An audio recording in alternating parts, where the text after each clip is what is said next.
Hello students, welcome back to our channel மாணக்கராசிரியர். இன்னைக்கு இந்த வீடியோவில் 12th standard biology chapter 2 classical geneticsல dominant epistatisனா என்னன்னு 5 mark பார்க்க போகிறோம்.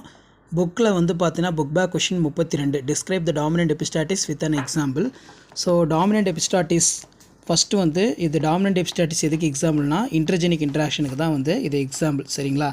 ஸோ ஃபர்ஸ்ட் வந்து நம்ம டெஃபினேஷன் எழுதிடலாம். The gene between suppress or mask phenotype expression. So இதான் வந்து டாமினன்ட் எபிஸ்டாட்டிஸ் ஓங்குத்தன்மை மறைத்தல் பாரம்பரியம் அப்படின்னு சொல்லுவோம். ஸோ இதில் எக்ஸாம்பிள் நம்ம வந்து என்ன சொல்கிறோம், சம்மர் ஸ்குவாஷ் 1 மார்க்கில் வந்து கேட்பாங்க. டாமினன்ட் எபிஸ்டாட்டிஸ்க்கு என்ன எக்ஸாம்பிளாக சம்மர் ஸ்குவாஷ். சம்மர் ஸ்குவாஷ்னால் ஒன்றும் இல்லை, கோடை பூசணின்னு சொல்லுவோம். இந்த பூசணிக்காயில் 2 டைப்பான கலர் இருக்குது. ஸோ ஃபர்ஸ்ட் கலர் வந்து என்ன கொடுத்துருக்காங்கன்னு பாருங்கள். ஃபஸ்ட் கலர் வந்து பார்த்தீங்கன்னா ஒயிட் ஃப்ரூட், ரெண்டாவது வந்து பார்த்தீங்கன்னா எல்லோ ஃப்ரூட். இப்போது ஒயிட் ஃப்ரூட் வந்து எப்படி இருக்குது, capital W small G. Yellow fruit எப்படி கொடுத்துருக்காங்க, small W capital G. So இப்போ இதில் இருந்து நம்ம கேமெட் வந்து செக்ரீட் பண்ணணும்.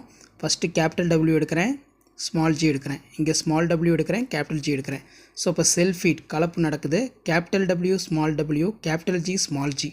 அப்போ F1 வந்து நமக்கு எப்படி கிடைக்குது, ஒயிட் ஃப்ரூட்.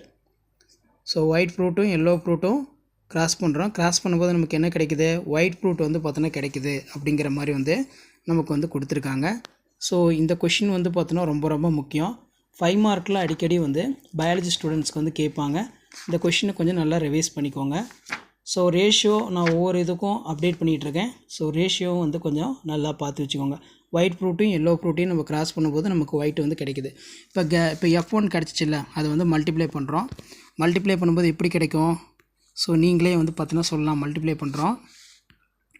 ஸோ மல்டிப்ளை பண்ணும்போது நமக்கு capital W capital G, small G, small W capital G, small W small G. So இங்கேயும் 2 இதான். ஸோ இப்போ கிராஸ் பண்ணும்போது பார்த்தீங்கன்னா கேபிட்டல் டபிள்யூ கேபிட்டல் ஜி, இங்கே கேபிட்டல் டபிள்யூ கேபிட்டல் ஜி இருக்குது. ஸோ கிராஸ் பண்ணுறோம். Capital W capital G. So first fruit வந்து நமக்கு என்ன இருக்குன்னா ஒயிட்டு. ஸோ 4 டாமினெண்ட்டு, 2 டாமினெண்ட்டு, 3 டாமினெண்ட்டு இந்த மாதிரி வரும். இதை எடுத்து இதோட கிராஸ் பண்ணணும், இதை எடுத்து இதோட கிராஸ் பண்ணணும், இதை எடுத்து இதோட கிராஸ் பண்ணணும். மொத்தம் 16 கட்டம் இருக்கும். ஸோ இப்போ இதில் நம்ம 16 கட்டத்தில் க்ரீன் 1 இருக்குது, எல்லோ வந்து பார்த்தீங்கன்னா 3 இருக்குது, ஒயிட் சம்மர் ஸ்குவாஷ் வந்து 12 இருக்குது. இப்போ பீனோடைபிக் ரேஷியோ ஒயிட் ஃப்ரூட் வந்து எவ்வளோ இருக்குன்னா 12 கவுண்ட் பண்ணி அப்படியே எழுதிக்கலாம். எல்லோ ஃப்ரூட் வந்து பார்த்தீங்கன்னா 3, க்ரீன் வந்து 1, ரேஷியோ வந்து 12:3:1. ஸோ இதுக்கான தியரி வந்து பார்த்தீங்கன்னா இங்கே ஃபுல்லாக எக்ஸ்ட்ராக்டாக கொடுத்துருக்கேன். இந்த தியரி வந்து மார்க் பண்ணி படித்து வச்சுக்கோங்க, ஷேர் பண்ணுங்கள்.